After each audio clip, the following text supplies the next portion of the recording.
نحمدہ و نصلی علی رسولہ الکریم، اما بعد۔ آج ہم روزمرہ کے استعمال ہونے والے لفظ کمیشن پر بحث کریں گے کہ کمیشن کیا چیز ہے۔ یوں تو کمیشن کے کئی معنی ہیں، مگر روزمرہ محاورہ میں آ کر یہ 4 مفہوم میں استعمال ہوتا ہے۔ 2 مفہوم میں اسے حکومت استعمال کرتی ہے اور 2 مفہوم میں اسے دکاندار استعمال کرتے ہیں۔ جن 2 مفہوم میں اسے حکومت استعمال کرتی ہے وہ یہ ہیں: نمبر 1 کمیشن بمعنی وفد، کمیشن بمعنی وفد، کمیشن بمعنی وفد۔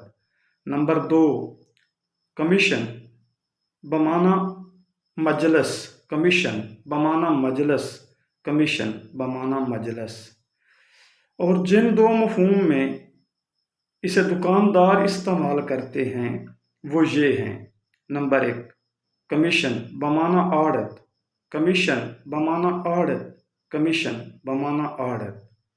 نمبر 2 کمیشن بمعنی ادائیگی یا کارندگی، کمیشن بمعنی ادائیگی یا کارندگی، کمیشن بمعنی ادائیگی یا کارندگی۔ انشاءاللہ میں ان چاروں الفاظ کی الگ الگ بھی وضاحت کروں گا۔ وما علینا الا البلاغ المبین۔